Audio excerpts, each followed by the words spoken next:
Well, the Dampier Peninsula is a very large peninsula just north of Broome in the Kimberley. It spans the transition zone between subtropical areas of northern Kimberley and the sub-arid areas of the deserts you get in Australia.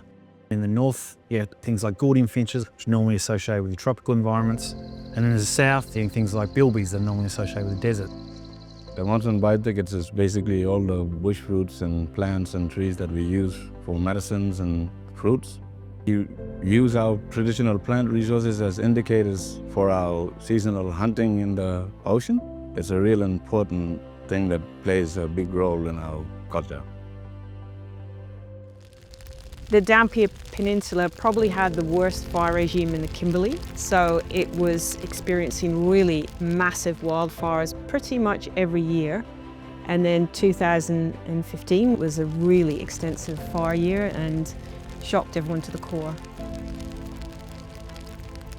In 2016, basically anyone who's got anything to do with fire management on the peninsula got together. They collectively figured out what the problem was, decided how they were going to tackle it, and committed to working collaboratively to do that. And so began the first of the meetings of what rapidly became known as the Dampier Peninsula Fire Working Group. The Dampier Peninsula is a really interesting mix of different land uses. Lots of different stakeholders ranging from government agencies like ourselves, KLC, range groups. It's collaboration of us, Bariyawi, Yaru. It was fantastic for us that the broader peninsula began to proactively manage fire. Since 2015, the work of the group has achieved a just transformation in fire patterns. You can see over the timeline when you show different fire scarp maps that over the years since 2015, you have less late season fires, you get more patchiness, and you're promoting more biodiversity. The area of wildlife habitat that is burned each year has halved.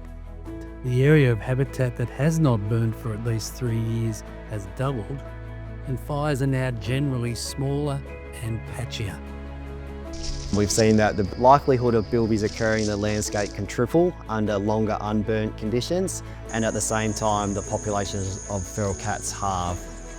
We've significantly reduced the frequency of wildfire, which is a direct result of the efforts of the group. And it's a great outcome for the entire district. I'm just so delighted to see what the group's achieved. It's making the animals healthier, it's making the people happier. We're seeing it as a model for trying to influence other communities and areas to achieve the same and similar outcomes.